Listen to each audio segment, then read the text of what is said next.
It's Scream 1! Yeah, that's what they should have called it. I mean, like, they didn't think this was gonna be a franchise. They should have just Pokemon the first movie it.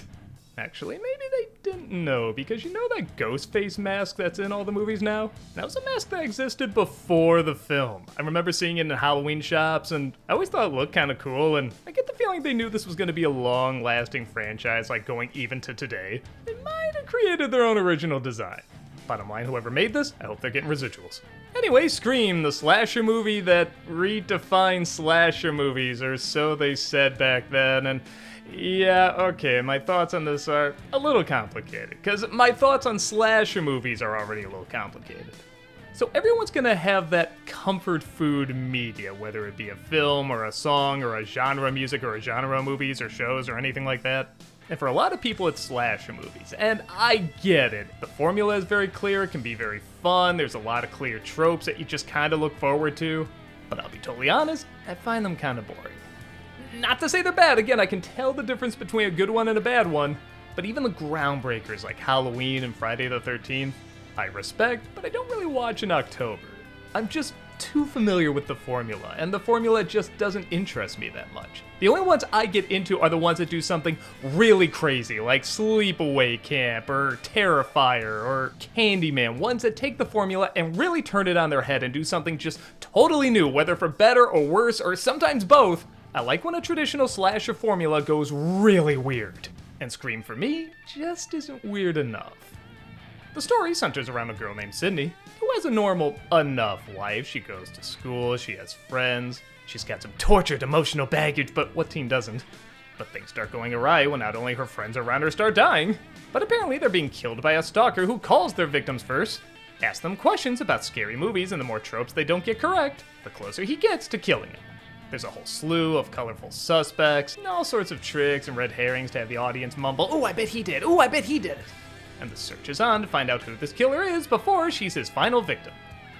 So, okay, while this film doesn't do anything personally for me, I will acknowledge it's totally competently done. The characters walk that line between likable and I can't wait for them to die, and I think they're aware of that and they kind of have fun with it. And just the overall idea is clever. In fact, I'm shocked it hadn't been done by that point. That's also kind of an issue with me. The idea's too clever, and I kind of want more jokes done with this. I want the questions to be for real die-hard slasher nerds, and yes, I'll admit, I guess I'm not one of them, but even I know a lot of these questions are a little obvious, even the trick questions. Which I guess you could argue is the point, like this killer is going after normies who just kind of watch scary movies in passing, and he obviously obsesses over them. But after you get past that, there's nothing really that innovative about it.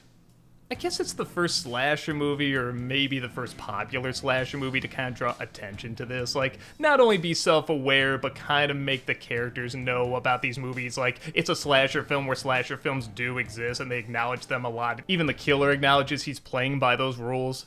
But I was really hoping they would play with the formula more. But with that said, I do acknowledge that could totally be the point. Like, it's a slasher movie that's giving you the traditional slasher movie. It's not going to cheap out on anything. It's still going to give you all the tropes you're used to. So I acknowledge it's fine. This is just coming from a person who didn't really get into those tropes to begin with. A lot of people talk about the surprise with Drew Barrymore, which I don't think it's a spoiler, but I'll say she was in the advertising a lot and she's not in the movie that much.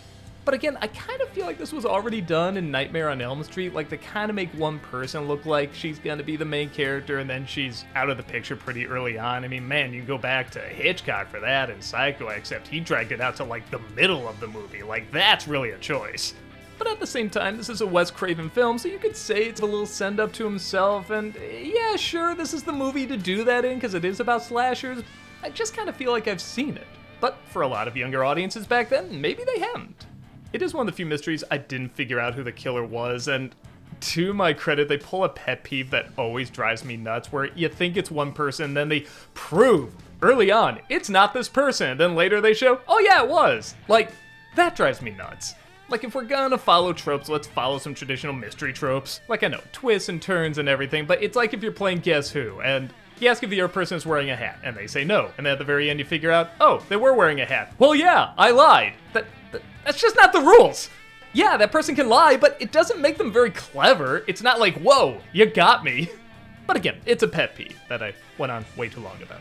The film is still good at leading you in different directions, showing little hints like, oh hey, that character's wearing boots that the killer wore.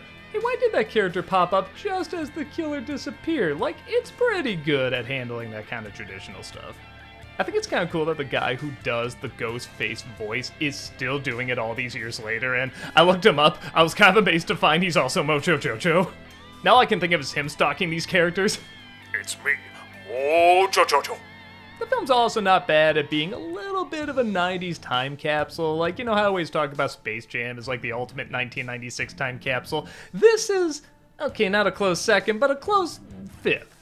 It is kind of fun seeing the fashions, technology, and just overall kind of different attitude, yet also similarities to today's time.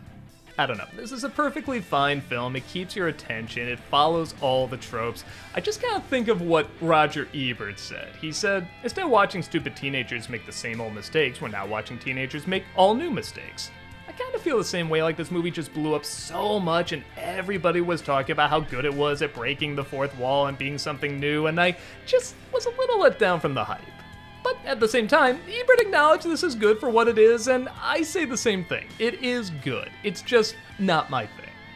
If you like slasher films, particularly ones from the 90s, this is absolute required viewing. But if you're looking for something that's going to change the landscape of the genre, this is no Terrifier.